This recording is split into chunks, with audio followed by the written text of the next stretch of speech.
quand on regarde par exemple en France, on va dire qu'il y a 5 ou 10% des gens qui ont de la crypto-monnaie, mais très peu qui l'utilisent au quotidien.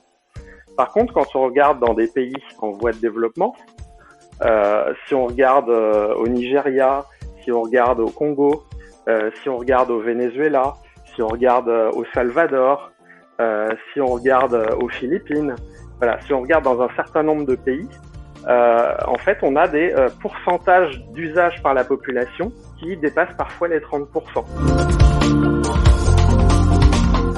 Donc ça veut dire que en fait, en Europe, si on est autour de 5%, eh ben on va perdre la moitié de notre épargne en même pas 10 ans, ce qui est considérable. Et qui est aujourd'hui utilisé par des organismes d'État français, comme la gendarmerie, ou comme la Société Générale, par exemple. Voilà. Ou le groupe Casino. Hello à tous, bienvenue dans ce nouvel épisode de System Sales, le podcast qui donne enfin la parole aux ingénieurs pour leur permettre de partager avec vous leur parcours exceptionnel dans la vente, l'entrepreneuriat ou encore la transition énergétique. Dans ce 16e épisode, je reçois Renaud Livcic, expert reconnu dans l'univers des crypto-monnaies. Avec Renaud, nous avons décortiqué le concept des crypto-monnaies et de la blockchain pour le rendre le plus accessible possible aux plus débutants d'entre vous. Cela ne nous a pas empêché d'aborder différents sujets tout à fait passionnants, comme comment sauver son patrimoine financier à l'horizon 10 ans face à une inflation galopante. Comment casser le mythe de la surconsommation énergétique. Nous avons vu que l'État français et les banques sont déjà présents sur cet univers. Et enfin, quelles sont les bonnes stratégies d'investissement pour Monsieur Tout-le-Monde. Si vous souhaitez soutenir ce podcast, m'encourager et donc pouvoir continuer à écouter ces passionnantes interviews, je vous encourage toujours à le noter 5 étoiles sur Apple Podcast ou Spotify. Laissez un commentaire et partagez les épisodes du podcast en les taguant sur vos réseaux sociaux favoris. Enfin, comme d'habitude, pour recevoir une fois par semaine des conseils en or pour réussir dans la vente et devenir irrésistible, inscris-toi à ma newsletter, newsletter.systemsales.fr. Le lien est dans la description. Allez, je vous laisse en compagnie de Renaud dans ce nouvel épisode de System Sales.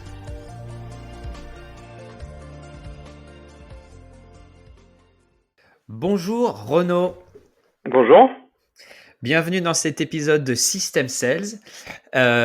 Écoute Renaud, je propose que tu te présentes tout d'abord aux auditeurs. Oui, alors je suis Renaud Livcic, je suis ingénieur en informatique, diplômé de l'EVIAL, École supérieure informatique et applications, qui s'appelle maintenant Télécom Nancy. Et j'évolue depuis maintenant 16 ans dans le milieu de la cybersécurité et sur les différents aspects innovation qu'il y a autour, dont beaucoup de blockchain. D'accord, très bien. Alors Renaud, tu m'as été recommandé chaleureusement par Johan Lopez, qui est le créateur de la newsletter, si je dis pas de bêtises, Snowball, qui parle principalement de crypto-monnaie. J'ai eu plusieurs auditeurs qui m'ont contacté pour que nous abordions ce sujet absolument dans le podcast. Ça intéresse beaucoup les ingénieurs et ça intéresse aussi beaucoup les ingénieurs commerciaux. Donc, je suis très heureux de t'avoir avec moi aujourd'hui. Tu peux nous parler un petit peu de ton parcours professionnel? Je pense que ça va intéresser quand même, ça va intéresser tout le monde de comprendre un petit peu ton parcours depuis la sortie de l'école et puis comment tu en es venu à t'intéresser à cet univers des crypto-monnaies et de la blockchain, justement. Ouais, alors ça remonte même bien avant ma sortie d'école, puisque j'ai commencé l'informatique très très tôt, à l'âge de 5 ans. C'est un peu ce qu'on voit maintenant avec les jeunes qui sont attirés par les écrans des tablettes. Bah, moi, c'était un écran d'un PC, donc j'ai commencé à être très curieux par rapport à l'informatique dès l'âge de 5 ans, où j'ai commencé à apprendre l'informatique, à lire et écrire le français, et puis le code informatique en même temps. Euh, et puis évidemment, quand on est jeune, on s'intéresse beaucoup aux jeux, à l'aspect ludique sur l'informatique. Et ensuite, je suis venu un petit peu aux aspects cybersécurité, hacking, par justement les jeux, en essayant de tricher aux jeux déjà de modifier des sauvegardes dans les jeux pour avancer plus rapidement. Et puis après, en modifiant les jeux eux-mêmes, à faire ce qu'on appelle du patching ou du cracking, modifier le code des jeux pour ne plus être soumis à des ennemis, pour avoir des vies à l'infini, etc., etc. Et puis, quand j'ai atteint le lycée, ensuite, il y a eu l'avènement d'Internet, donc je me suis intéressé au réseau. J'ai fait un bac scientifique, tout ce qu'il y a de plus normal. J'ai pas eu l'occasion de faire de classe préparatoire, donc j'ai fait derrière un DUG maths informatique et application aux sciences à Paris 6, Jussieu. Et ensuite, comme j'avais des bons résultats et que j'étais bosseur, j'ai fait une école d'ingénieur, donc l'ESIAL, à Nancy, qui maintenant s'appelle Télécom Nancy. Donc un cursus assez traditionnel en 3 ans, dans lequel j'ai continué à approfondir ma passion pour la cybersécurité en faisant différents concours et challenges en ligne, et puis en montant un club sécurité avec d'autres passionnés, de manière à animer des petites sessions hebdomadaires et à transmettre un peu notre passion pour la cybersécurité et faire apprendre aux autres, à nos collègues, voilà tous les tenants et les aboutissants de la cybersécurité à travers souvent des petits challenges en ligne. Après, disons que j'ai été auditeur sécurité ou ce qu'on appelle pen tester jusqu'à maintenant, c'est-à-dire faire des tests d'intrusion pour les entreprises, donc être mandaté par les entreprises pour les attaquer entre guillemets à blanc avant qu'elles se fassent attaquer pour de vrai, et donc utiliser les techniques et les outils des attaquants pour pirater certains périmètres de l'entreprise et derrière fournir des recommandations à ces mêmes entreprises pour éviter de se faire pirater. Donc on utilise vraiment les mêmes techniques et les mêmes outils que les attaquants, mais évidemment on ne va pas supprimer de données, on ne va pas voler de données, et à la place on va fournir des recommandations sous forme de rapports pour améliorer la sécurité de nos clients. Et du coup, juste pour rebondir sur ce sujet-là, c'est quoi le niveau global de protection aujourd'hui des grands groupes privés ou publics français? Le niveau est plutôt bon ou le niveau est plutôt intermédiaire ou catastrophique? Alors, ça dépend des secteurs d'activité. On constate quand même dans les grands groupes, il y a une prise de conscience maintenant depuis quelques années sur la cybersécurité, et on a plutôt des niveaux de maturité assez corrects dans les grands groupes, par exemple du CAC 40. Par contre, dans les PME et TPE, il y a beaucoup d'efforts à faire. Et aujourd'hui, beaucoup de TPE, PME souffrent de cyberattaques. Et c'est dommage parce que souvent la propriété intellectuelle, l'innovation se situe dans ces PME, TPE qui se font un peu piller, quelquefois par des puissances étrangères, à se faire dérober toutes leurs idées, tout leur carnet client, tous leurs brevets, des choses assez sensibles. Donc c'est assez disparate en fait, mais plutôt une différence entre les grandes sociétés et les petites ou moyennes sociétés. Voilà. Et par rapport à ça, ensuite, comment on t'en est venu à justement t'intéresser à l'univers de la blockchain et de la crypto? Et puis après, peut-être, on définira ces deux termes pour les néophytes, parce que quand on a préparé l'épisode ensemble, on avait dit qu'on faisait un épisode tout à fait accessible aux néophytes sur le sujet, et que si jamais l'épisode rencontrait un engouement favorable, peut-être on referait un épisode pour les plus initiés. Donc je reviens à ma question. Qu'est-ce qui t'amène, quel a été le pont entre justement ton intérêt pour la cybersécurité et l'univers Alors quand on dit crypto, effectivement, on parle de crypto-monnaie. Euh, voilà. Alors c'est amusant parce que justement, il y a un débat quand on parle de crypto. Est-ce qu'on parle de cryptographie ou de crypto-monnaie? Et c'est un peu en fait la cryptographie qui m'a emmené aux crypto-monnaies. Puisque la cryptographie, c'est un peu une brique de base de la cybersécurité, à savoir qu'il y a beaucoup d'aspects de la cybersécurité qui reposent sur la cryptographie. La cryptographie qui est l'art du chiffrement, de l'usage des outils cryptographiques pour la protection des données, pour authentifier des personnes et pour communiquer de manière sécurisée sur un canal qui ne l'est pas forcément. Donc c'est tout l'art du chiffrement, justement. Et cette cryptographie est assez abondante dans les crypto-monnaies. Disons quand on s'intéresse à la cryptographie, une partie des usages crypto récents se fait justement par ces crypto-monnaies. Par exemple, si je veux dépenser une crypto-monnaie, mais on va revenir sur les définitions après, puisque ça, cet épisode se veut tout à fait accessible. Mais si je veux dépenser une crypto-monnaie, il faut que je prouve que c'est bien moi le propriétaire de la crypto-monnaie et que je dépense pas la crypto-monnaie de quelqu'un d'autre. Donc il y a une question voilà de preuve et de signature au sens vraiment général du terme, c'est-à-dire qu'il va falloir que je signe pour prouver que je suis bien propriétaire de la crypto-monnaie que je veux dépenser. Voilà.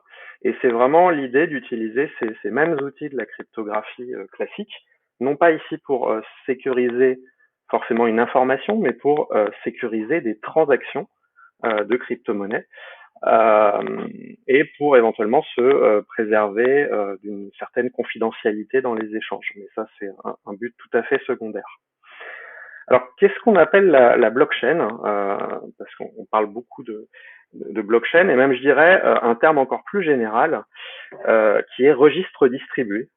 Parce qu'en fait, il n'y a pas que la blockchain dans cette grande famille des registres qui sont distribués à plusieurs personnes. Donc, un registre distribué, comme son nom l'indique, ça va être une base de données qui est synchronisée et qui est donnée à des centaines ou des milliers d'acteurs dans le monde et qui est totalement répliquée. C'est-à-dire que quand on modifie cette base de données sur un nœud, eh ben en fait, il y a une synchronisation qui va avoir lieu et cette mise à jour, en fait, se fait sur tous les nœuds à la fois. Donc, tout le monde a une copie exacte à tout moment et répliquée de cette base de données. C'est pour ça qu'on appelle ça une base de données ou un registre distribué. Il s'agit de distribuer ce registre à un maximum de personnes. Et pourquoi le distribuer à un maximum de personnes? Ouais. Alors, si tu fais les questions, les réponses, voilà, c'est très bien. Je vais faire la sieste. Vas-y, continue. Pourquoi le distribuer à un maximum de personnes? C'est pour assurer une certaine transparence et une certaine confiance, puisque plus il y a de témoins en fait à une transaction, moins on peut nier avoir fait cette transaction. Et l'idée justement, c'est que toutes les transactions soient publiques sur une blockchain ou un registre distribué, de manière à ce qu'il y ait une certaine confiance qui s'installe, même si on ne connaît personne sur cette blockchain. Le fait que quand on fasse une transaction, elle soit observée par des milliers de personnes, on ne pourra pas la nier ensuite, puisque chacune de ces personnes a noté qu'on avait, par exemple, dépensé tant de crypto-monnaies et que Alice avait envoyé tant de crypto-monnaies à Bob, et donc que Alice ne dispose plus des crypto-monnaies qu'elle a envoyées à Bob. D'accord, c'est un OK. Ça c'est le postulat de départ, mais quel est l'intérêt du coup d'avoir une traçabilité? Et est-ce que ce registre il est effacé depuis sa création? Est-ce qu'on a quand même effacé les premières transactions pour voilà, on s'est dit bon bah de toute façon ça a été fait, voilà. Alors, en fait, l'intérêt, il y a plein d'intérêts. Notamment, c'est la première fois, avec l'avènement notamment de Bitcoin en 2008-2009, puisque la théorie sur Bitcoin date de 2008, un petit peu avant, et le premier Bitcoin a été émis en 2009. L'intérêt avec ces systèmes de blockchain ou de registres distribués, c'est qu'en fait, on ne dépend plus d'aucun intermédiaire. Aujourd'hui, si je veux t'envoyer de l'argent, il faut que je demande à ma banque d'envoyer de l'argent à ta banque. Et donc, j'ai deux intermédiaires entre nous, si tu veux, pour t'envoyer de l'argent. Avec une blockchain, en fait, c'est de l'envoi réellement en pair à pair, c'est-à-dire que je ne vais passer par aucun établissement bancaire, donc je n'ai pas besoin de faire confiance à X ou Y. C'est de l'envoi directement de la poche à la poche. D'accord. Voilà. Du fait qu'il y ait autant de témoins, justement, il n'y aura pas de possibilité de nier que j'ai fait la transaction, puisqu'elle va être enregistrée par des milliers de personnes, et chacun saura que, par exemple, je n'ai plus d'argent. Alors, il n'y aura pas mon nom, évidemment, ce sont des numéros de compte, faut voir un peu ça comme des numéros de compte en Suisse, on ne sait pas qui est derrière tel numéro de compte. Mais par contre, une fois que j'ai dépensé de l'argent, je ne pourrai pas redépenser cet argent puisque tout le monde aura bien enregistré que je t'ai viré l'argent et que c'est toi qui disposes maintenant de cet argent. D'accord. Et donc, on n'a plus besoin de faire confiance à quiconque, de faire confiance soit à une banque, soit à un État, soit une banque centrale, soit une banque commerciale, j'ai envie de dire. les transactions se font de la poche à la poche directement. Donc l'échange de valeur se fait sans intermédiaire. Et c'est ça qui est réellement nouveau. En ces périodes de défiance un petit peu de l'État, ce qui était aussi le cas en 2008 avec la crise des subprimes, et c'est ça qui a en partie, on va dire, participé à l'émergence de Bitcoin. C'est un peu cette défiance envers les institutions bancaires dans l'épisode de la crise des subprimes qui a fait émerger Bitcoin, où on s'est dit, on peut pas forcément avoir confiance dans le système financier ou dans le fait que la banque, par exemple, a suffisamment de créances et qu'on peut retirer l'argent qu'on a mis à la banque. Et ben on a cherché des systèmes où on ne dépend plus de la banque voilà, où il n'y a plus simplement Alors, d'autorité, de confiance. alors c'est intéressant parce que j'aurais cru dans ta première partie d'explication que c'était pour insuffler un vent de liberté, pour avoir des échanges financiers totalement libres entre les individus. Mais là, tu me dis que c'est aussi une façon de sécuriser son patrimoine financier. Et là, cet argument-là, alors moi, je suis totalement néophyte dans le sujet, hein, mais cet argument-là, il me paraît assez fou à entendre parce que tu es en train de dire, en gros, je confie mes finances, mon patrimoine financier à un univers complètement décentralisé en me disant, bah, finalement, c'est quand même plus sûr que de mettre mon argent à la banque, alors que le système bancaire en lui-même a quand même plutôt bien tenu euh, et je suppose est quand même assez pérenne dans le temps. Donc voilà, je ne sais pas la question qui peut en sortir, mais c'est un peu contre-intuitif, non? Qu'est-ce que tu en penses? Pas forcément. C'est vraiment cette idée de liberté et d'indépendance par rapport à un intermédiaire, et donc D'accord. d'indépendance euh, par rapport aux banques dans les transferts de valeur, mais aussi dans le stockage de valeur. En fait, il y a ces D'accord. deux aspects.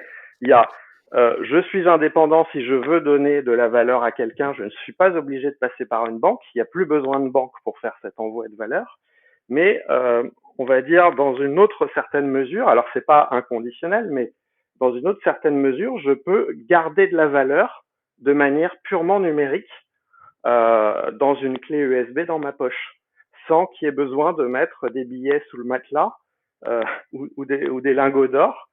Et cette valeur-là, en fait, elle est très simple à stocker, puisque je peux stocker autant de valeur que je veux sur une clé USB, je ne suis pas limité, contrairement à, par exemple, de l'or ou des billets qui prennent un certain volume et qui sont délicats à sécuriser, puisqu'il faut, on va dire, lourdement sécuriser les aspects physiques, et puis ça prend de la place.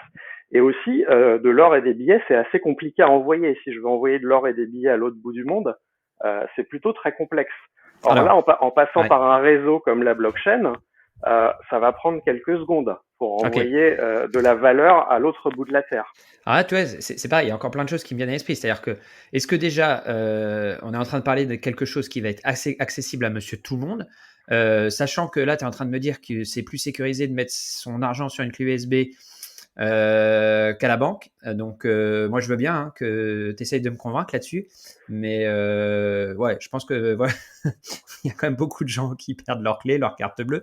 Alors, si tu mets toute ta trésorerie sur une clé USB, ça me paraît pas moins sécurisé. Mais et là, tu me dis c'est plus simple que d'échanger de l'or ou des grosses quantités d'argent. Mais je dirais voilà, ça intéresse peut-être qu'une fraction de personnes, pas monsieur tout le monde. Est-ce que l'univers des crypto-monnaies, c'est pas finalement une niche qui intéresse un certain nombre de spécialistes et qui, tant mieux pour eux, sont en train peut-être de s'enrichir grâce à ça, ou c'est finalement quelque chose qui peut intéresser tout le monde dans un avenir proche? Alors ça, c'est une fausse idée qui est très très largement répandue. Quand on pense à Bitcoin ou aux crypto-monnaies, on pense que c'est réservé à une population d'élite, riche et spécialiste du sujet. En réalité, pas du tout. Il faut regarder ce qui se passe en fait hors de France, puisqu'on a tendance à être tous un peu nombrilistes et en fait à toujours regarder notre condition à nous et pas la condition des autres. Et quand on regarde par exemple en France, on va dire qu'il y a 5 ou 10% des gens qui ont de la crypto-monnaie, mais très peu qui l'utilisent au quotidien. Par contre, quand on regarde dans des pays en voie de développement, Si on regarde au Nigeria, si on regarde au Congo, si on regarde au Venezuela, si on regarde au Salvador, si on regarde aux Philippines, voilà, si on regarde dans un certain nombre de pays, en fait, on a des pourcentages d'usage par la population qui dépassent parfois les 30%. D'accord. C'est-à-dire qu'on est 10 fois plus d'usage par la population que en France, en fait, quasiment. Hein, donc il faut comprendre que les pays riches ou les pays d'Europe, c'est pas du tout les principaux utilisateurs. Je parle en part de la population des crypto-monnaies, et que la crypto-monnaie c'est un moyen en fait de substitution à la monnaie nationale pour beaucoup de pays, pour lequel la monnaie nationale en fait n'est pas forte du tout, voire s'effondre de jour en jour parce que les pays ont des mauvaises politiques monétaires. Et aujourd'hui, par exemple, quand on regarde dans les exemples très très récents ce qui se passe au Liban ou en Turquie, au Liban, la monnaie elle a perdu 90% de sa valeur en 2 ans. Donc quelqu'un qui avait épargné sur son compte bancaire au Liban, ben voilà, il a perdu 90% de son épargne juste entre guillemets à garder l'argent dans cette monnaie nationale. Et pareil en Turquie. Quand on regarde en Turquie, en fait, la monnaie ne vaut quasiment plus rien, justement parce qu'il y a des problèmes économiques, parce qu'il y a des mauvaises balances commerciales, parce que l'argent est mal géré, parce qu'il y a de la corruption, parce que voilà, il y a un certain nombre de phénomènes. Mais grosso modo, il y a beaucoup de pays qui connaissent des inflations galopantes, parfois autour d'1 million de % par an, ce qui est considérable. Et du coup, les crypto-monnaies restent, du coup, pour ces pays-là, des moyens de conserver son épargne et de pas tout perdre. Ok. Voilà, c'est un exemple concret, ouais. C'est un exemple très très concret. Mais ça demande quand même un certain niveau d'éducation, parce qu'il faut être complètement autonome pour manipuler ces. Parce que c'est un peu le principe. Je réfléchissais à une question pendant que tu me parlais. Je me dis, est-ce que ça existe des intermédiaires qui s'occupent de, de t'aider à structurer, à appréhender cet univers-là en ton nom, mais du coup, tu crées un intermédiaire. Donc Bien sûr, bien sûr. Alors effectivement, on peut gérer de manière complètement décentralisée les choses, et ça c'est, on va dire, l'essence puriste qui veut ça, c'est-à-dire si on a vraiment, on gère soi-même son portefeuille. Alors, quand je parle d'une clé USB, c'était pour simplifier. En réalité, c'est un peu plus sécurisé qu'une clé USB, mais ça ressemble à une clé USB. Mais il y a moyen de faire une sauvegarde de cette clé USB, ce qu'on appelle une sauvegarde à froid, puisqu'en fait c'est une clé USB, mais c'est pas grave si elle ne fonctionne plus ou si on la perd, puisqu'en fait il y a un principe de récupération de nos portefeuilles qui permet en notant 24 mots. En fait, ça génère 24 mots aléatoires quand on initialise cette clé USB. En notant bien ces 24 mots sur une petite fiche cartonnée, eh ben, on peut récupérer ses fonds. Donc, il suffit juste de sécuriser cette petite fiche cartonnée et si on perd sa clé USB d'ailleurs qui est vraiment une carte bancaire. Hein. Dedans, il y a une carte SIM, grosso modo, avec un code PIN. Donc, c'est vraiment comme une carte bancaire. Si on fait 3 mauvaises tentatives de code PIN, on bloque la clé USB. C'est exactement comme une carte bancaire. Hein. C'est le même type de puce qu'il y a à l'intérieur. Mais par contre, si on perd voilà cette clé USB ou si elle ne marche plus, c'est pas dramatique. On en rachète une autre. Ça coûte quelques dizaines d'euros. Et on re-rentre les 24 mots et on récupère notre portefeuille. Puisqu'en fait, les 24 mots ne sont qu'une clé secrète qui permet d'accéder à ces fonds. d'accord. Et tu es obligé d'avoir ce support physique ou tu peux être sur un portefeuille complètement dématérialisé? Ah, ça peut être complètement dématérialisé. Là, je parlais par exemple d'avoir son portefeuille sur une clé USB, mais on peut avoir son portefeuille dans son navigateur D'accord, Internet, ok. qui peut faciliter par exemple les paiements en ligne. Donc, D'accord, c'est une extension qu'on va rajouter dans son navigateur Internet, la plus connue étant MetaMask, avec une icône de petit renard.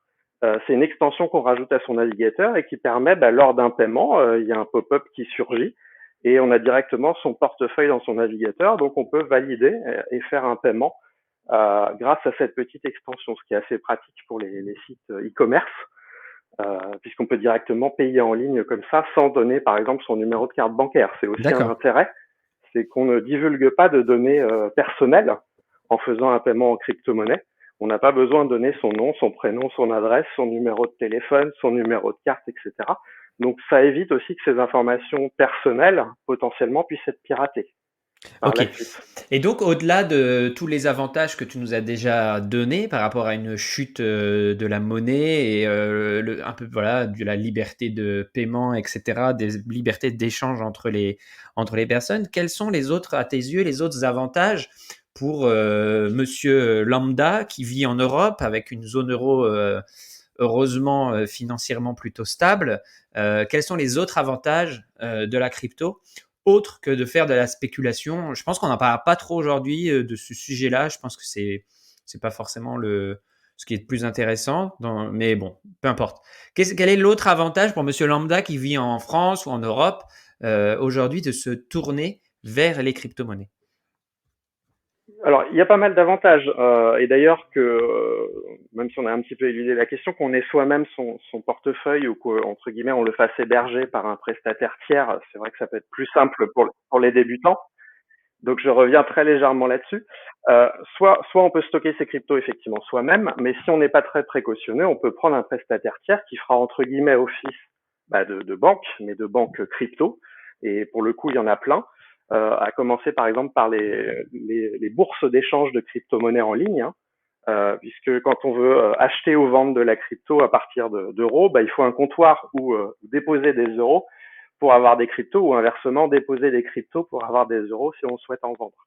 Donc il y a un certain nombre de bourses d'échange en ligne qui peuvent aussi garder vos crypto-monnaies dans le cadre où vous êtes débutant et donc vous avez juste un login mot de passe, on va dire classique, pour accéder à votre compte et pas forcément toutes les contraintes d'avoir l'argent chez vous dans une clé USB sécurisée. Voilà.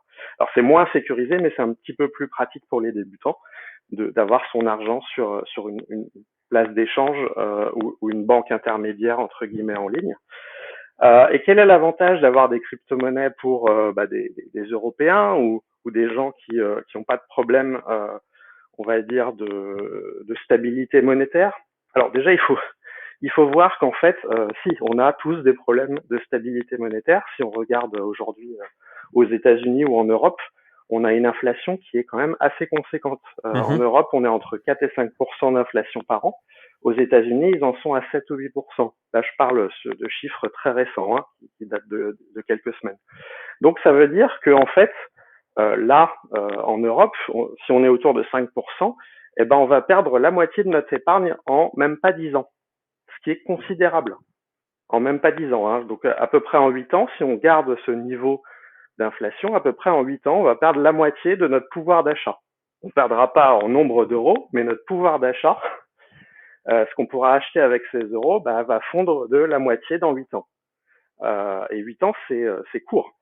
C'est très court comme délai, hein. Donc, si vous avez prévu d'épargner pour acheter de l'immobilier, par exemple, une maison, potentiellement, voilà, vous perdez la moitié de cette épargne en même pas une décennie, ce qui est énorme.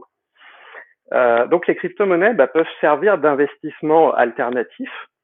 C'est un actif financier comme une action, comme de l'immobilier ou comme de la matière première, comme de l'or, par exemple. Voilà. Ça permet de diversifier aussi ses investissements. C'est aussi comme ça qu'on peut le voir. Donc là, il y a deux points intéressants. C'est est-ce qu'aujourd'hui la crypto-monnaie c'est une valeur d'un refuge, mais est-ce que la stabilité des crypto-monnaies est suffisante pour en faire une valeur refuge? Parce que tu parles d'instabilité monétaire, enfin au niveau de l'inflation, mais au niveau des cryptos, il y a quand même une fluctuance de la valeur, donc tu as quand même une risque si tu investis sur une crypto que la valeur de cette crypto baisse, ou est-ce qu'il existe des valeurs refuges? Et le deuxième point, tu comparais la crypto à l'or. Est-ce que j'ai cru comprendre que en fait, par exemple, le Bitcoin, il y a une quantité limitée en circulation, comme l'or dans le monde. C'est-à-dire que c'est ce qui fait aujourd'hui sa valeur, c'est que on peut acheter du Bitcoin, mais à un moment donné, on n'en crée plus de Bitcoin, ou on en crée par d'autres systèmes, mais on peut en parler aussi après, mais voilà. Donc, la première question, c'est est-ce qu'aujourd'hui la crypto-monnaie est assez stable, ou certaines valeurs de crypto sont assez stables pour en faire une bonne valeur refuge?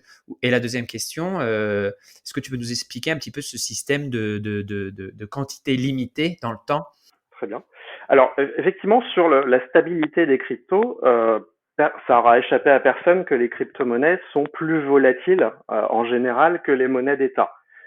Euh, alors, ça dépend aussi de quelle crypto-monnaie. Parce que Bitcoin, par exemple, pour prendre la plus célèbre des crypto-monnaies, hein, celle qui possède le plus de capitalisation au monde, et ça représente environ la moitié de la capitalisation de toutes les crypto-monnaies, c'est Bitcoin, et l'autre moitié est répartie parmi des milliers d'autres crypto-monnaies. Hein, donc la part du roi, on va dire, c'est Bitcoin.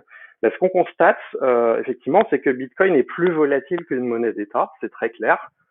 Bitcoin peut bouger de 5 voire 10% par jour, ce qui est très volatile puisque une monnaie d'État aura cette volatilité-là à peu près en un an. Hein. Donc on a quelque chose qui potentiellement est une centaine de fois plus volatile qu'une monnaie d'État. Ceci dit, ce qu'on constate, c'est que Bitcoin là a 13 ans environ, et Bitcoin est de moins en moins volatile, puisque la volatilité, en fait, elle vient essentiellement d'un écart important entre l'offre et la demande sur un marché, et du fait qu'il n'y ait pas assez de liquidité, c'est-à-dire pas assez d'acheteurs et pas assez de vendeurs. S'il y a beaucoup d'acheteurs et beaucoup de vendeurs, les prix auront du mal à bouger. Alors que s'il y a très peu d'acheteurs, très peu de vendeurs, chaque achat ou chaque vente fait faire un bond assez important à la valeur. Et donc, avec l'adoption de Bitcoin par les institutionnels, parce que maintenant, depuis 2-3 ans, il y a des banques et des sociétés qui ont converti une partie de leur trésorerie en Bitcoin, et on a beaucoup plus de volume et beaucoup plus d'acheteurs et vendeurs. Ça s'est institutionnalisé, et donc la volatilité de Bitcoin, ce qu'on constate, c'est qu'elle diminue d'année en année, puisqu'il y a de plus en plus d'acteurs qui en ont. Voilà. Et c'est pas une façon de sécuriser l'épargne en argent classique pour les gens, tu dis les banques ou des choses commencent à transférer des actifs en Bitcoin, c'est pas une façon aussi pour eux de sécuriser, ou c'est juste pour leur patrimoine personnel? Ce qui est intéressant, c'est qu'on en vient du coup à ta deuxième question, puisque là, ça va être très lié à ta deuxième question. D'accord. Ta deuxième question était sur le fait qu'il y ait une quantité effectivement limitée de Bitcoin. Et tu as comparé ça avec de l'or, et c'est plutôt une bonne comparaison, non pas de comparer l'or et le Bitcoin, parce que les deux sont différents, mais de comparer surtout le fait que les deux, en fait, ont un supply, hein, c'est-à-dire une quantité en circulation limitée. D'accord. Donc l'or, effectivement, c'est une matière première, et c'est quelque chose qu'on peut pas falsifier ou pas créer dans d'énormes quantités, facilement. On a une quantité qui est très limitée, et c'est d'ailleurs assez complexe d'extraire de l'or. Ça nécessite beaucoup d'énergie, beaucoup d'efforts, beaucoup de moyens, de la prospection, même des produits chimiques, des engins de chantier, etc., pour extraire des tout petites quantités d'or. Hein. On parle de quelques grammes. Et donc l'or est en quantité très limitée dans le monde, tout comme d'ailleurs le Bitcoin. Effectivement, le Bitcoin a été créé et dans l'esprit d'avoir une quantité limitée à 21 millions d'unités, pour justement avoir une quantité aussi limitée.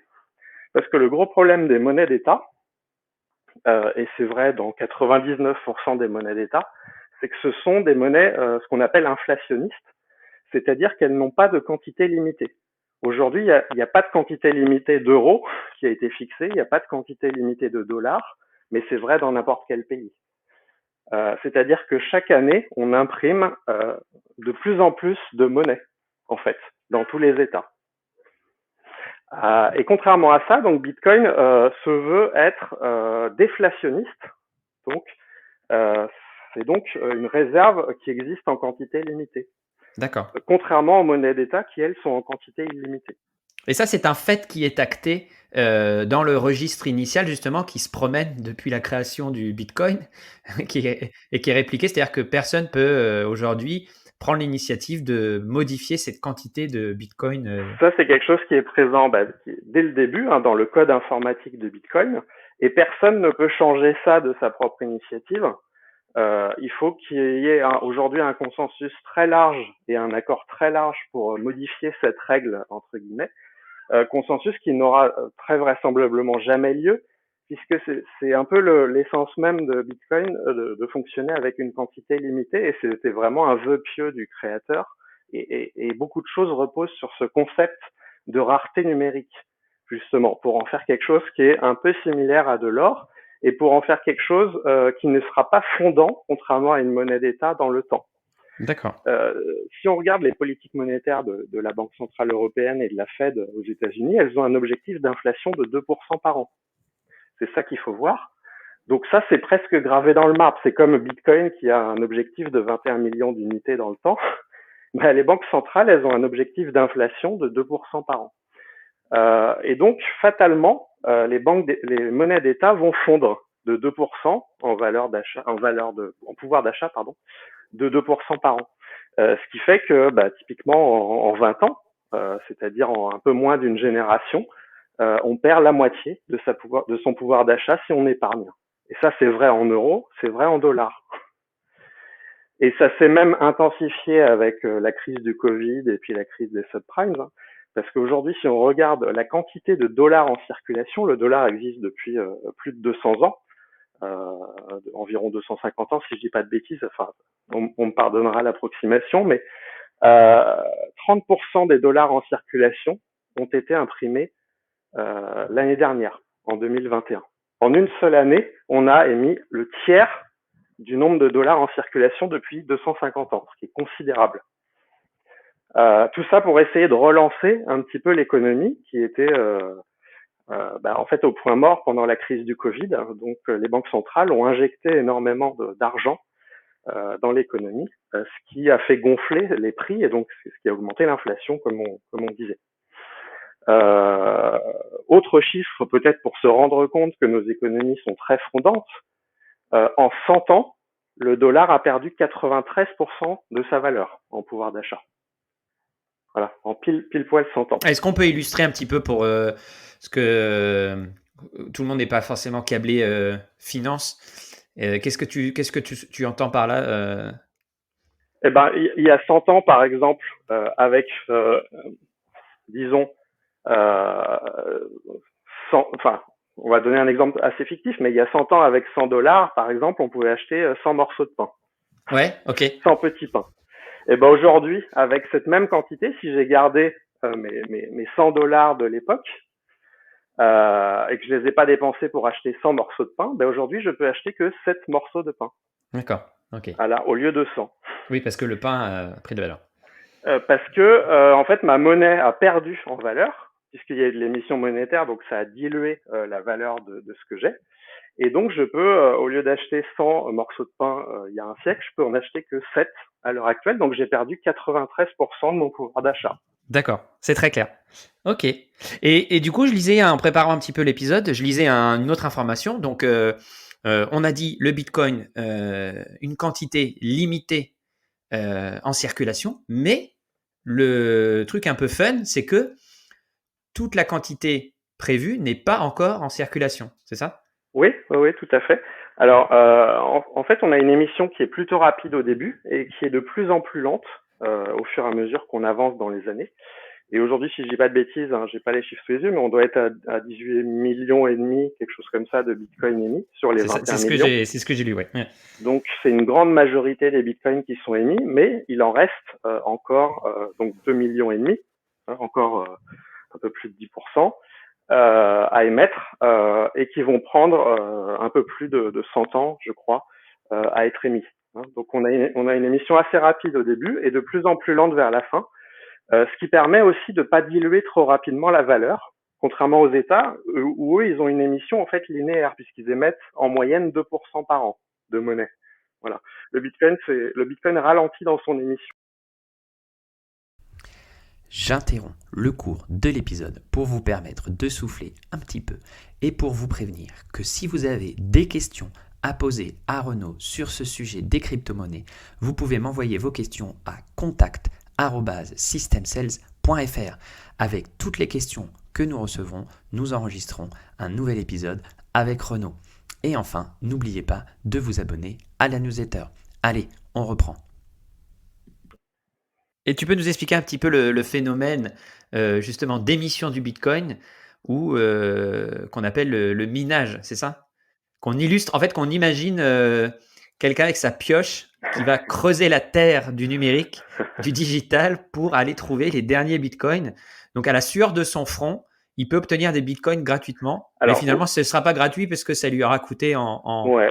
en matériel et en On énergie. peut voir ça comme de l'extraction d'or, hein. L'extraction d'or Ouais. nécessite du travail manuel et nécessite effectivement de l'énergie, de la sueur, nécessite des appareils de chantier, hein, voilà. Donc extraire de l'or, ça nécessite un travail important.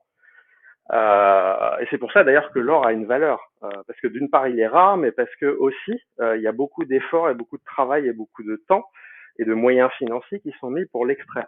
Et ben c'est un peu pareil avec Bitcoin, c'est-à-dire qu'on a quelque chose qui est rare hein, et qui est complexe à extraire, puisqu'en fait pour extraire des Bitcoins, c'est un mécanisme naturel du réseau qui va récompenser en fait les ordinateurs qui vont inclure des transactions dans la blockchain. C'est-à-dire que quand je fais une transaction, je vais payer des frais qui sont assez faibles, mais qui peuvent être de l'ordre de, par exemple, 50 centimes ou 1 euro par transaction. Et ces frais-là vont revenir, en fait, aux mineurs. Et les mineurs, ce seront les gens qui vont collecter des transactions et qui vont les écrire dans la blockchain. Et pour avoir le privilège d'inclure dans la blockchain, de pouvoir écrire dans la blockchain ces transactions, de les figer en fait dans le marbre, c'est une grande loterie. C'est une grande loterie, c'est un jeu de hasard, donc c'est vraiment comme de l'extraction d'or. Il faut avoir de la chance. mais plus on a de pioches, plus on va avoir de chances de trouver de l'or. Et donc ça dépend des moyens que vous mettez. Mais grosso modo, ce sont des calculs, semble-t-il, un peu aléatoires. Donc il n'y a pas moyen entre guillemets, de biaiser sa chance. Hein. Il faut calculer plus vite pour trouver plus de Bitcoin. De la même manière que pour extraire de l'or, bah, il faut avoir plus de personnel et plus de pioches pour avoir plus de chances de trouver de l'or. Et en fait, on fait un calcul très compliqué sur des ordinateurs. Et plus on a de puissance de calcul, plus on a de chances d'être tiré au sort, entre guillemets, et d'avoir des bitcoins. Donc en plus des frais de transaction, le protocole alloue tous les 10 minutes une quantité de bitcoin à celui qui a la chance d'être tiré au sort. Et aujourd'hui, on en est à 6 bitcoins et demi, je crois, qui sont alloués tous les 10 minutes à quelqu'un dans le D'accord. monde.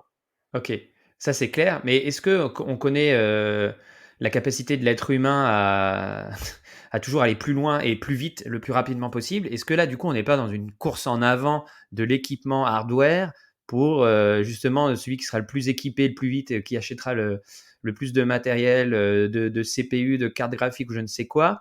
Et il y aura toujours un mec qui en achètera plus que toi et d'autres qui va mettre des moyens énormes. Est-ce qu'on n'est pas justement là dans en train de nourrir un système complètement, une course en avant au niveau du matériel? Est-ce que justement dans l'univers matériel fini, est-ce que ce genre de petit jeu a vraiment sa place? Et puis finalement, en consommation d'énergie, il y a des voix qui se lèvent en disant Mhm. attendez, à ce petit jeu-là, dans un monde où on court après la sobriété énergétique, vous êtes bien gentil, mais c'est pas vraiment quelque Ouais. chose qu'on peut se permettre, quoi. Alors c'est quelque chose qu'on entend très souvent comme argument. Alors il y a déjà deux choses. Déjà, c'est pas celui qui a le plus de capacité de minage qui va avoir les blocs hein, systématiquement, parce qu'il s'agit d'une grande loterie. Hein, donc c'est comme des grilles de loto. C'est pas celui qui en valide le plus qui va forcément gagner. Hein. Il aura plus de chances, mais c'est pas forcément celui qui va gagner systématiquement. Donc en fait c'est proportionnel. La récompense va être proportionnelle aux moyens qu'on a mis dans le minage. Voilà. C'est pas toujours le même qui va gagner, autrement dit, même si quelqu'un a beaucoup plus que les autres.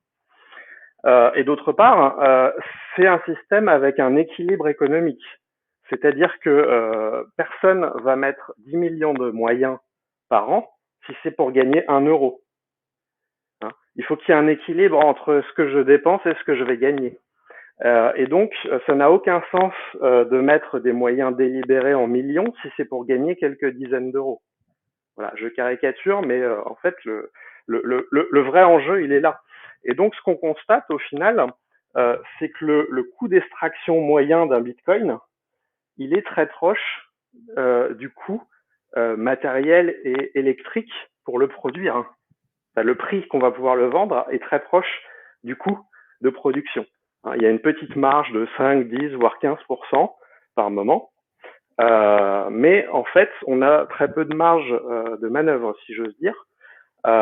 Et aujourd'hui, par exemple, là, tu n'as pas un gros phénomène de spéculation sur le minage. C'est-à-dire que tu sais que si tu fais du minage, tu peux revendre ce que tu as obtenu, tu peux le revendre 15, 10, 15 ou voilà. 5, 10, 15, et bon, généralement au-dessus, mais pas toujours. On n'a pas cette sécurité-là parce que là, par exemple, depuis 2-3 semaines, le Bitcoin baisse pas mal, enfin les crypto-monnaies baissent pas mal, et d'ailleurs c'est pas uniquement le seul marché qui baisse puisque la bourse aussi baisse avec en fait les Américains qui ont annoncé leur intention de relever les taux, ça a fait baisser tous les marchés financiers, Bitcoin compris. Ouais. Et aujourd'hui, du coup, il est moins rentable de miner du Bitcoin puisqu'on va pouvoir vendre son Bitcoin 30 ou 40% moins cher qu'il y a un mois. D'accord, ok. Donc très clairement, il y a des gens qui ont dit ah bah ça vaut plus le coup de miner puisque aujourd'hui je suis en perte. J'avais 10% de marge, mais aujourd'hui j'en ai moins 30 si je le vends. D'accord. Donc en fait c'est un équilibre, voilà, entre le coût et le prix du Bitcoin. Et ce qu'on constate, c'est que le prix s'aligne à peu près sur les coûts. Et qu'il n'y a pas, entre guillemets, il n'y a pas une marge considérable et des gens qui s'enrichissent considérablement en minant, très clairement. Et pour ce qui s'agit de la consommation énergétique, c'est vrai que c'est un sujet voilà, qui revient quand même assez souvent. On entend beaucoup dans les médias que Bitcoin pollue, etc., etc. Alors déjà, il faut bien différencier la consommation et la pollution, c'est très différent, puisque par exemple, à peu près dans le monde, on a 70% de l'énergie qui est utilisée pour miner du Bitcoin qui est non carbonée. Donc il faut comprendre que du coup, elle n'émet pas de carbone et donc elle est peu polluante en fait. Donc la consommation et la pollution, c'est pas la même chose. Déjà, il faut bien faire la différence entre les deux.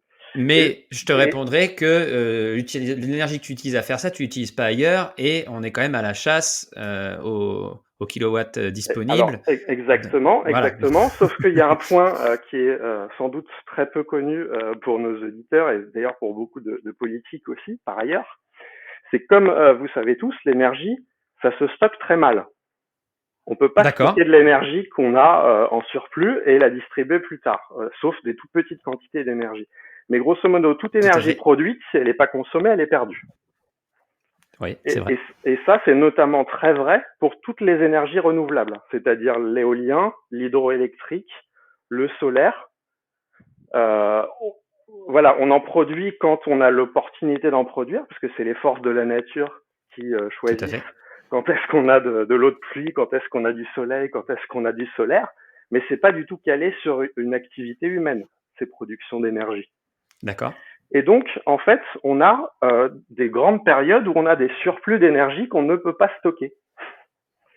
Oui.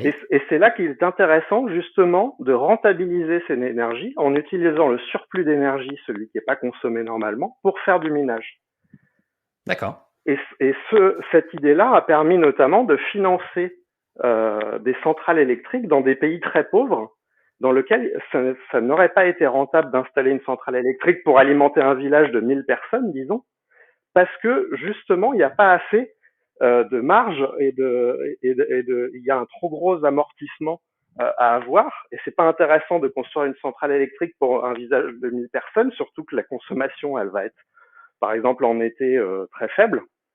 Eh ben, plutôt que de dire, on construit pas de centrale électrique et on n'alimente pas le village et les gens restent sans électricité, eh ben, on peut construire un village électrique et être certain d'avoir une rentabilité, justement en permettant à des mineurs de payer cette électricité pour financer la centrale électrique. Et de cette manière-là, on arrive à implanter des centrales électriques dans des pays pauvres pour lesquels ça n'aurait pas été rentable de construire des centrales électriques. Donc on donne de l'électricité à des gens qui n'en avaient pas. Et on ne consomme pas de l'énergie utile, on ne consomme que des surplus. Et ça se fait de plus en plus aujourd'hui. Si on regarde les pays dans lesquels il y a beaucoup de mineurs, ce sont des pays où il y a des surplus d'énergie. C'est le Kazakhstan, c'est la Russie. Ce sont des pays d'Amérique du Sud qui ont beaucoup de, par exemple, d'énergie hydroélectrique. Et ces énergies-là, on ne sait pas les stocker et elles sont en surplus assez fréquemment. Donc on la paye très peu cher puisque c'est de l'énergie en surplus. Ça intéresse les mineurs puisque l'électricité est très peu chère, et ça intéresse les installateurs de centrales puisque ça leur permet de rentabiliser de l'énergie qui serait de toute façon perdue, et donc il vaut mieux avoir un peu d'argent que d'en avoir zéro. Ça me fait. Tu as cité certains pays qui sont pas des modèles démocratiques avancés, on va dire, ou peut-être des modèles autoritaires du futur qu'on retrouvera partout dans le monde. Mais du coup, voilà, on pourrait s'embarquer dans une discussion sur les crypto-monnaies et les aspects un peu les négatifs par rapport aux sociétés qu'on connaît actuellement. Mais je pense que ça nous emmènerait sur un terrain un peu loin, et je vois l'heure qui tourne, donc ce sera peut-être pour l'épisode numéro 2. On a parlé beaucoup du Bitcoin, mais des crypto-monnaies, il en existe, je sais pas, des centaines, des milliers. Est-ce qu'elles reposent tous sur le même système?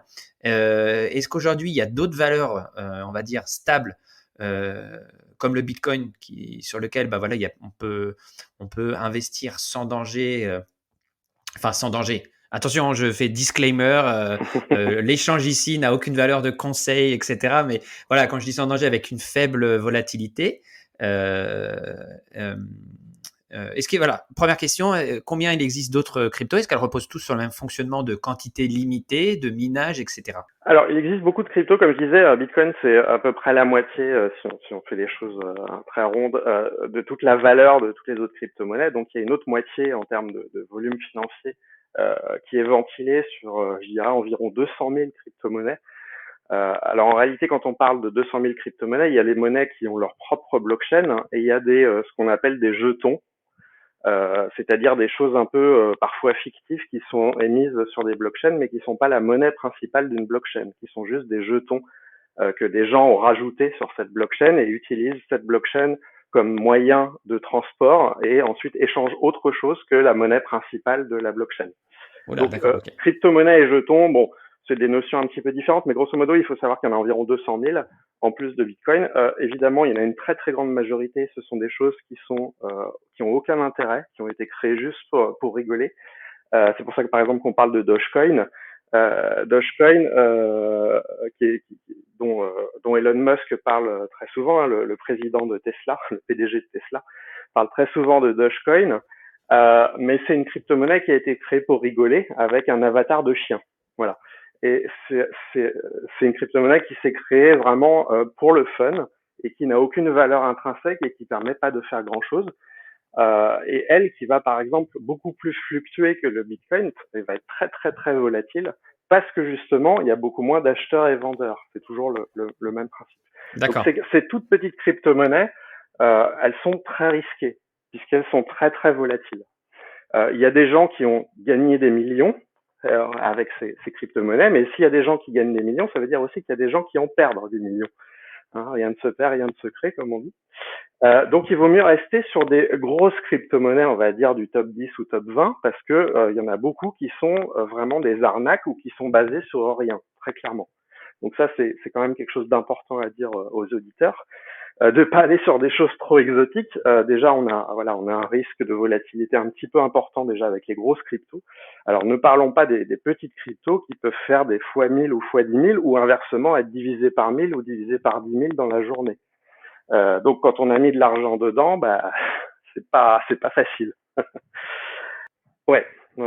Alors, je disais que Bitcoin est un peu une exception dans les crypto-monnaies, puisque c'est un modèle qui est basé sur ce qu'on appelle de la preuve de travail. Il faut prouver qu'on a travaillé pour être récompensé. Et donc, on dépense de l'énergie à travailler, évidemment. Comme on le fait d'ailleurs, nous, humains, hein, on est obligé de manger régulièrement puisqu'on dépense de l'énergie à travailler. C'est vraiment le même concept. Mais la plupart des autres blockchains, en fait, sont basées sur un autre modèle qui est la preuve d'enjeu, qui est très différent puisque là, il faut mettre en enjeu des jetons ou des crypto-monnaies. Et on va pas être tiré au sort en fonction de l'énergie qu'on dépense, mais en fonction du nombre de jetons dont on dispose.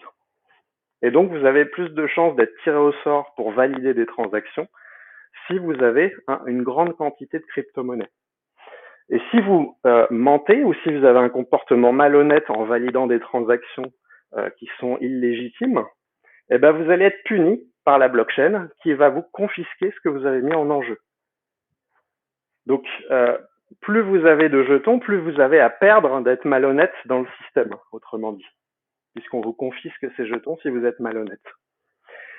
Et la plupart donc des blockchains maintenant sont basées sur ce système-là. Et là, pour le coup, il y a une très très grosse différence en termes de consommation électrique. On consomme environ 1000 fois moins en preuve d'enjeu qu'en preuve de travail. Et quand je dis 1000 fois moins, donc c'est environ, ça tient sur un tout petit ordinateur personnel qui consommerait environ 5 watts, une toute petite carte électronique pour faire un nœud, 5 watts au lieu de 5000 watts si vous voulez pour un mineur par exemple.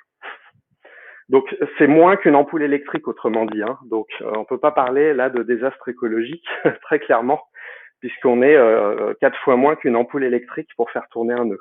On peut citer dans les blockchains qui utilisent cette preuve d'enjeu, par exemple, une blockchain francophone qui s'appelle Tezos, T-E-Z-O-S, qui a été créée par un Français il y a quelques années et qui est aujourd'hui utilisée par des organismes d'État français comme la gendarmerie ou comme la Société Générale, par exemple. Voilà. Ou le groupe Casino, si on cite les groupes commerciaux, voilà. Et qu'est-ce qu'on fait en fait le groupe Casino et la Société Générale sur cette blockchain qui est en preuve d'enjeu, donc qui consomme vraiment très très peu. Elles ont émis un stablecoin. Donc un stablecoin, c'est ce qu'on appelle un jeton qui est stable en valeur. Et en l'occurrence, elles ont créé un jeton stable qui vaut toujours 1 euro. Donc ça permet de numériser l'euro et d'utiliser une blockchain pour faire les échanges et donc de ne pas avoir, encore une fois, à passer par un organisme intermédiaire pour faire cet envoi ou ce stockage de valeur. D'accord. Mais est-ce que là, tu es quand même dépendant de la valeur de l'euro quand tu fais ça ou... Alors, on est dépendant de la valeur de l'euro puisque, en fait, le principe, c'est la Société Générale qui s'en porte garante et qui est auditée par une très grosse société d'audit derrière.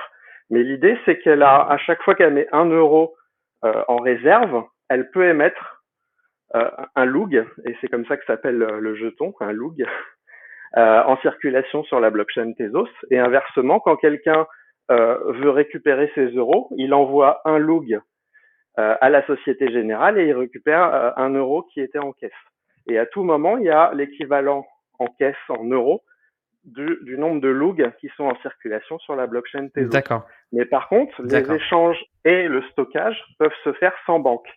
C'est juste, en fait, la rémission et l'échange contre des euros sonnants et trébuchants qui nécessitent de se mettre en relation avec une banque, la Société Générale en particulier ici. D'accord. Donc là, en fait, c'est juste la finalité, c'est de faciliter des échanges sans intermédiaire, mais pas d'avoir des valeurs. Là, c'est juste. Ouais, ok. Voilà. Et le groupe Casino a choisi de faire ça. On va dire pour à terme remplacer, en tout cas c'est ce qu'il dit, à terme remplacer ses bons de fidélité plutôt que de donner des bons de fidélité aux clients du groupe Casino quand ils consomment chez lui. L'idée c'est de remplacer ces bons de fidélité, de les numériser et de les tokeniser, de les transformer sous forme de tokens. Et le groupe Casino souhaite plutôt donner des lugs à ses clients, à ses bons clients, pour les fidéliser, ce qui leur permettra de consommer non pas uniquement dans leur groupe, mais ailleurs aussi, puisque ces jetons ont aussi une valeur en dehors de l'univers du groupe Casino, puisqu'ils valent 1 euro. Et ces jetons-là, si c'est bien compris, les tokens, ces jetons peuvent te servir à acheter des crypto-monnaies aussi. Oui, parce que à partir du moment où on est dans l'univers blockchain, on peut échanger un jeton contre un autre. Il y a plein de places de marché pour le faire. Et donc, on peut échanger ces lugs contre des bitcoins, ces lugs contre de l'Ethereum ou ces lugs contre des euros. D'accord, ok. Renaud, on va arriver à une bonne... C'est passionnant, j'ai pas vu le temps passer. Moi, j'avais encore 2 questions à te poser et tu sais que j'avais fait un appel à questions à certains abonnés et j'ai eu une réponse. Mais du coup, Arthur m'en voudra énormément si je ne te pose pas ces questions. Ça aurait été quand même dommage de demander aux gens de poser la question et de ne pas les poser. Donc, on va poser les questions d'Arthur et je poserai les miennes après. Donc, Arthur te demande, ce que tu penses des crypto-blockchains non totalement décentralisées, type Ether ou Sorare. Je ne comprends pas la question, mais tu la comprends sûrement. Donc, Alors, l'Ether est quand même bien décentralisé, donc je pense que il y a une petite confusion. Euh, Mais après, il y a des choses, on va dire, qui sont moins décentralisées. On a parlé, par exemple, des logs de la Société Générale, qui n'ont pas de valeur sans qu'il y ait une contrepartie par un acteur centralisé, bien évidemment. Mais il y a aussi, donc, si on parle de Sorare, Sorare fait des cartes à collectionner sous forme de jetons, notamment des cartes à collectionner de footballeurs, un petit peu comme pour ceux qui sont pas tout jeunes comme moi, comme les autocollants à collectionner qu'on échangeait dans les cours de récré. Et ben il y a la version numérique de ces autocollants et de ces albums pour collectionner ces autocollants et ces cartes à collectionner, qui ont été créés par une société française qui s'appelle Sorare et qui a choisi de fabriquer des jetons avec des joueurs de foot du monde entier et donc entre guillemets de donner une valeur sur la blockchain à ces jetons aux effigies voilà des plus grandes stars de football. Et évidemment, plus on a des grandes stars de football, plus on peut monnayer ces échanges de manière importante. Donc ça, il faut savoir que c'est une mode qui s'installe de plus en plus sur la blockchain. C'est vraiment pour les artistes de distribuer des faibles tirages d'œuvres d'art. Donc l'œuvre d'art peut être réellement une peinture, peut être une sculpture, peut être ce qu'on veut.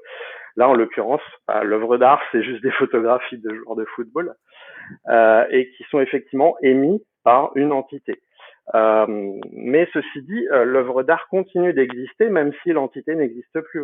Si demain Sorare fait faillite, on peut toujours continuer à échanger ces jetons aux effigies des joueurs. Donc, ça n'a pas trop d'influence, en fait, on va dire, sur les échanges ou sur la valeur de ces jetons. D'accord, ok. Deuxième question, Arthur, je la pose parce que tu as fait l'effort de remplir le formulaire, mais je ne la comprends pas. Il te demande ce que tu penses des ICO, pas d'un point de vue spéculatif, mais plutôt d'un point de vue réalité technique de la solution. D'accord. Alors, les ICO, c'est comme des entrées en bourse pour les entreprises, sauf que c'est dans le monde de la blockchain. En fait, c'est une levée de fonds. Pour une entreprise, elle choisit d'ouvrir son capital quand elle rentre en bourse en émettant des actions, et chaque action va avoir un prix déterminé, et c'est comme ça que les entreprises qui rentrent en bourse lèvent des fonds. Et ben les ICO, c'est exactement pareil pour des entreprises tech, on va dire, du secteur de la tech et surtout du secteur de la blockchain, qui choisissent d'émettre des jetons qui permettront d'avoir un droit de vote ensuite dans l'entreprise. Donc c'est vraiment assez similaire à des actions, c'est vraiment le pendant. Et ça a été un moyen très populaire de lever des fonds très rapidement il y a 3-4 ans. Aujourd'hui, on est un petit peu en perte de vitesse, c'est pas on va dire le moyen privilégié pour les projets de lever des fonds, mais il y a 3-4 ans, c'était un moyen très rapide et très facile pour lever des fonds. L'idée, c'est plutôt que de rechercher 2 ou 3 gros investisseurs on va dire dans son réseau, aller chercher une banque ou aller chercher une très grosse entreprise pour investir dans notre startup, eh ben on va privilégier, on va dire des plus petits portefeuilles, mais en plus grande quantité. C'est-à-dire, au lieu de choisir 3 gros investisseurs, ben on va prendre 100 000 petits porteurs ou 1 million de petits porteurs. Et on va réussir à réunir des sommes très intéressantes pour sa levée de fonds très rapidement. Et c'est comme ça qu'on a vu des entreprises du secteur crypto. Je parlais de Tezos, qui est une blockchain française, par exemple. Eux, ils ont réuni 800 millions de dollars très rapidement grâce à une ICO. Donc une autre application possible des crypto-monnaies et de la blockchain. Voilà, pour lever de l'argent et monter votre structure, l'ICO, ça peut être un excellent moyen. Ça peut être plus rapide que de passer par des moyens de financement traditionnels quand on monte sa boîte. Super intéressant. Ça, c'était pour les questions d'éditeurs. Moi, j'avais une autre question que j'avais notée en préparation. C'était aujourd'hui, est-ce qu'il y a un intérêt, on a parlé tout à l'heure de l'application des cryptos pour monsieur tout le monde qui veut se faire un patrimoine. Est-ce qu'aujourd'hui, par exemple, on dit aux gens, si vous voulez investir en bourse, il suffit d'investir 100 € par mois, voilà, c'est très suffisant, ou même 200, enfin après le montant, peu importe. Est-ce qu'aujourd'hui, on peut avoir la même logique? C'est-à-dire, j'investis une centaine d'euros par mois sur le Bitcoin. Je fais ça pendant les 10 prochaines années. Voilà, c'est une façon de placer son patrimoine. Est-ce que ça a un intérêt de faire ça ou on est plutôt sur un jeu où il faut amener tout de suite des sommes, voilà, je mets 2000, 6 mois après, je remets 4000. Enfin, tu vois, est-ce qu'on est sur la même logique de placement financier? C'est très bien que tu en parles pour terminer, parce que effectivement, la raison pour les crypto-monnaies, c'est vraiment la diversification de patrimoine. Et comme pour toute diversification de patrimoine, il ne faut pas mettre tout son argent dans le même panier, hein, comme on dit. Donc évidemment, il ne faut pas mettre tout son argent dans les crypto-monnaies, mettre uniquement l'argent qu'on a, on va dire, en plus et qui nous est pas nécessaire pour vivre. Et d'autre part, il ne faut pas rentrer brutalement en mettant des milliers d'euros d'un coup sur les cryptos. La meilleure manière de rentrer, effectivement, c'est de faire ce qu'on appelle du DCA, hein, du dollar cost averaging, et c'est-à-dire d'investir des petits montants régulièrement, de manière à lisser un petit peu notre prix d'achat et de pas dépendre juste de notre prix d'entrée, qui est pas forcément d'ailleurs le prix le plus intéressant, parce que quand vous choisissez d'acheter de la crypto, vous n'êtes pas en général au plus bas, surtout si vous avez attendu 10 ans pour en acheter. Voilà. Donc, une bonne manière de rentrer dans la crypto en prenant pas trop de risques et en visant plutôt le long terme et en ne spéculant pas, et d'ailleurs je déconseille aux débutants de spéculer, c'est-à-dire d'acheter et de vendre sans arrêt, plus vous faites de mouvements, plus vous avez de chances de prendre une mauvaise décision. Donc il vaut mieux en fait acheter et garder sur le long terme. Et aujourd'hui, ce qu'on constate, c'est que si vous gardez votre Bitcoin au moins 3 ans, vous ne pouvez pas perdre de l'argent, quel que soit le moment où vous l'avez acheté, même si vous l'avez acheté au plus haut ou lorsqu'il battait des records. Donc l'idée, c'est vraiment de garder vos crypto-monnaies au minimum 3 ans, voire plus, et d'acheter régulièrement, effectivement, par exemple 100 euros par an de crypto-monnaies. Comme ça, vous diminuez votre risque. Vous mettez pas tout dans le même panier et vous mettez des montants aussi raisonnables et ça vous permet de vivre à côté et de pas vous priver. Il y a des intermédiaires qui permettent ce type de placement. Je prends la dernière fois, moi, complètement. Je donne pas de nom, mais voilà, j'ai regardé un petit peu le site crypto.com et il me proposait de verser de manière à la fréquence que je voulais, un montant que je voulais sur un crypto que je voulais, quoi, en fait, en gros. Alors, crypto.com, c'est pas mal, mais c'est pas ce que je conseillerais pour cette stratégie-là. D'accord. Je vais rester dans les sociétés françaises, tant qu'à faire. Ouais, vas-y. Et on a des Français qui sont spécialisés vraiment dans l'achat régulier de petits montants et c'est très facile à automatiser depuis votre compte bancaire. Donc c'est vraiment eux que je recommanderais. C'est la société Stackinsat qui est basée à Biarritz. Ils sont spécialisés vraiment dans l'investissement régulier à petits montants pour acheter du Bitcoin. Ça, tu peux nous les player pour Oui, alors Stackinsat, c'est STACKINSAT. Très, très clair. Ok. Oh, bah, super conseil. Voilà, donc société française à Biarritz et ils prennent des frais qui sont très minimes puisqu'ils regroupent en fait tous les envois de Bitcoin dans une même transaction. Donc du coup, ça vous permet de pas payer trop cher vos transactions Bitcoin et vous envoie vos Bitcoins à l'adresse que vous souhaitez. Donc soit directement dans votre navigateur, soit dans votre clé USB. Voilà, vous les recevez directement chez vous en 24 heures et vous pouvez définir des fréquences qui sont toutes les semaines, tous les mois et le montant que vous souhaitez. Très bien, bah écoute, je les contacte. S'ils veulent sponsoriser l'épisode, je laisse ce passage, sinon je couperai et je mettrai. Et ils sont très sérieux. Je connais bien l'équipe. Je suis aussi client chez eux. Tu n'es pas actionnaire, dis-moi, il n'y a pas de conflit. Je suis pas actionnaire chez eux. J'ai pas donné de lien de parrainage non plus, donc j'ai pas d'intérêt spécifique à les recommander, autrement que du fait qu'ils sont sérieux et français. Donc c'est déjà de bonnes raisons. Si vous tapez Renault 20, vous n'aurez rien du tout à la sortie. Ok. Bah écoute, je pense qu'on a survolé le sujet, parce que ce serait quand même très prétentieux de dire qu'on a couvert l'intégralité du sujet en 1 heure. Mais honnêtement, moi, c'est pour ça que je fais un podcast et c'est pour ça que j'invite des gens de valeur. C'est pour me former gratuitement. Et donc, je pense que les gens qui vont écouter cet épisode vont apprendre aussi beaucoup de choses. Avant d'arriver sur la conclusion, Renaud, si tu es d'accord, moi je vais encourager les gens qui écoutent l'épisode à me contacter, donc contact@systemsales.fr. Vous posez vos questions sur l'épisode, sur les cryptos, sur les blockchains. par rapport à ce qu'on vient de dire aujourd'hui. Et si tu es d'accord, Renaud, on refera un épisode un peu plus poussé pour répondre aux questions des gens qui nous ont contactés. Bah oui, oui, avec plaisir. Là, donc le but, c'était d'avoir un épisode très introductif pour des gens qui ont entendu parler du sujet, mais qui ont besoin d'un peu d'éclairage, notamment sur des idées reçues. Hein. On a balayé pas mal d'idées reçues qui, au final, s'avèrent être de mauvaises idées reçues. Et je pense qu'il faut voir les choses assez positivement sur quelque chose qui est probablement d'avenir et qu'on va de plus en plus utiliser tous les jours.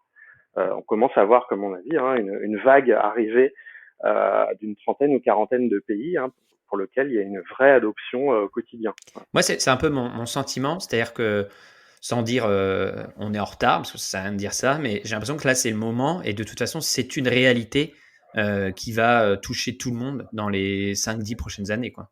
Oui, c'est tout à fait clair. Là, pour moi, il n'y a pas de doute. Il n'y a plus de questions à se poser. Question de la fin. Qu'est-ce qui te passionne? Qu'est-ce qui te motive encore par rapport à ce sujet-là, justement? Toi qui connais quand même des choses. Et est-ce que tu as aussi un livre à nous conseiller? Donc, première question, qu'est-ce qui te passionne encore? Qu'est-ce qui te fait lever le matin au sujet des crypto-monnaies? Et quel livre tu nous conseillerais sur le sujet éventuellement? Ouais, alors les crypto-monnaies, c'est comme la cybersécurité, à vrai dire, c'est des domaines qui sont en perpétuelle évolution. La cybersécurité, par exemple, on a à peu près 100 nouvelles vulnérabilités tous les jours, donc il y a toujours du nouveau sur lequel lire, se documenter, apprendre, etc. Et les crypto-monnaies, c'est pareil. On a des dizaines de nouveaux projets qui se lancent tous les jours, des projets qui sont très très intéressants et qui sortent même, je dirais, de l'aspect purement monétaire qui est souvent le seul abordé par les gens. Mais aujourd'hui, on peut faire plein de choses avec la blockchain. On peut faire de la signature électronique, on peut se passer d'un notaire, on peut faire son achat immobilier, euh, on peut acheter de l'or et le stocker chez soi sur une clé USB. Mais il y a plein de choses à faire et c'est un domaine vraiment en constante évolution qui est en ébullition permanente avec énormément de projets tous les jours qui sortent et qui permettent à chaque fois un petit peu plus d'avoir une autonomie financière. C'est vraiment très intéressant pour ça. Aujourd'hui, on peut se fabriquer ses produits d'épargne, on peut emprunter de l'argent sans avoir de banque, donc des choses qui étaient tout à fait impossibles il y a quelques années encore. Ça, c'est une chose qu'on a dit en préparant l'épisode aussi, qui me turlupine. C'est un concept complètement fou. C'est-à-dire que aujourd'hui, tu n'as plus besoin d'aller rendre des comptes à une banque et d'expliquer ton projet, etc. Enfin, évidemment, je pense que la personne qui va te prêter de l'argent, même décentralisé, va te demander quand même. Ouais, d'ailleurs, explique-nous, comment ça se passe? Et donc, on pourra en parler peut-être dans un second épisode, Ouais. mais il y a beaucoup de concepts autour de cette économie décentralisée qui sont complètement passionnants et intéressants. Non, mais genre, tu vas emprunter 100 000 euros aujourd'hui en crypto à quelqu'un de confiance, hein, sans parler de truand, de confiance. Est-ce que cette personne, tu peux, donc sans passer par l'intermédiaire d'une banque, est-ce que cette personne-là va te demander quand même des questions, des gages sur. Ouais, juste en 2 minutes, quoi, si tu peux Alors, nous dire. c'est totalement décentralisé, donc faut oublier la notion de emprunter à quelqu'un. Ce sera pas à une personne, ça sera à l'écosystème, puisque c'est décentralisé. En fait, ce sont des piscines de liquidité dans lesquelles on va pouvoir prêter de l'argent, donc ajouter de la liquidité, ou en retirer, c'est-à-dire en emprunter. Hein. Mais en fait, on n'a pas entre guillemets une personne en face. C'est vraiment, on est versus tout l'écosystème, puisqu'on a une piscine de liquidité. Donc, en fait, on emprunte des fractions à des milliers de personnes. Et au final, tout aggloméré, ça fait la somme qu'on va emprunter. Mais on n'emprunte pas à une seule personne. Voilà. Et il y a différents types de gages et de garanties. Mais en fait, on va jamais vous demander qui vous êtes, on va jamais vous demander quel métier vous avez, si vous avez des revenus fixes, etc. Hein, ça, c'est dans le monde traditionnel. Là, il y a différents moyens d'emprunter, notamment en mettant en contrepartie de la crypto-monnaie, par exemple, en mettant en gage de la crypto-monnaie. Ah oui, d'accord. Donc en fait, par exemple, donc ça demande quand même d'avoir un petit Exactement. patrimoine en crypto. En crypto, ou on avait parlé par exemple des cartes à collectionner Sorare par exemple. Ouais. Et ben vous pouvez mettre en gage des cartes à collectionner, puisque maintenant il y a des systèmes qui acceptent des œuvres d'art que vous pouvez mettre en gage pour emprunter de l'argent. Comme ça, si vous rendez pas l'argent, en fait l'œuvre d'art est vendue et ça permet de rembourser les prêteurs simplement. Mais il y a différents systèmes. Là, je donne le système le plus courant, mais il y a différents systèmes. Sinon, vous pouvez avoir une avance sur les intérêts aussi, et que en fait, vous mettez en gage de la crypto-monnaie, elle rapporte des intérêts, et en fait, vous allez rembourser de moins en moins, puisqu'en fait, vous avez déjà mis en gage quelque chose qui rapporte des intérêts. Donc, plus vous empruntez longtemps, entre guillemets, moins vous avez à rembourser. Il y a des systèmes qui sont très différents du coup de la banque classique, où c'est l'inverse qui se produit. D'accord. Ok. Bon, écoute, à creuser.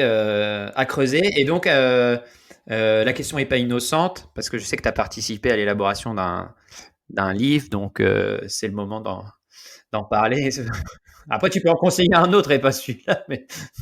Alors, effectivement, j'ai participé à la rédaction d'un livre. Alors, je dis tout de suite, je n'ai aucun intérêt à vendre ce livre, puisque je ne touche pas un centime sur les ventes de ce livre-là. J'ai participé bénévolement, notamment à la rédaction d'un chapitre dans ce livre sur la finance décentralisée. Mais c'est Bitcoin et les crypto-monnaies pour les nuls, seconde édition. Alors prenez bien la seconde édition, parce que la première édition date un petit peu, maintenant elle doit avoir 3 ou 4 ans, et c'est un domaine qui est en constante évolution. Par contre, si vous prenez la seconde édition, elle doit dater d'octobre dernier, donc elle est toute récente, elle a moins de 3 mois. Donc je vous conseille ce très bon bouquin qui permet d'avoir un aperçu d'un peu de tout ce qui se fait sur la blockchain. Donc Bitcoin et les crypto-monnaies pour les nuls, dans la collection pour les nuls, seconde édition. Voilà, je ne gagne pas un centime sur les ventes, encore une fois, donc il n'y a pas d'intérêt pour moi, à part vous dire que le livre est très bien fait et que j'ai contribué bénévolement à écrire un chapitre sur le sujet. Tu gagnes pas un centime, mais tu gagnes un micro Bitcoin, ce qui vaut beaucoup plus. Ok Renaud, écoute, je te remercie beaucoup pour ta disponibilité. Je pense qu'on a battu le record de longueur de l'épisode, mais je crois que, très bien. Merci Mathieu. Ça valait le coup. Merci à toi, et puis écoute, on reste en contact pour éventuellement la réalisation de l'épisode 2. Merci Renaud, allez, au revoir. On verra selon l'intérêt des auditeurs. Merci Mathieu, au revoir.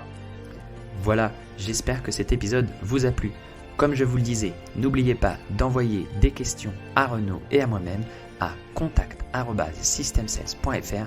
Nous n'y manquerons pas d'y répondre. Si nous avons suffisamment de questions, nous enregistrerons un nouvel épisode. Et enfin, notez cet épisode 5 étoiles sur Spotify ou Apple Podcast, laissez un commentaire et partagez-le autour de vous. Allez, à bientôt!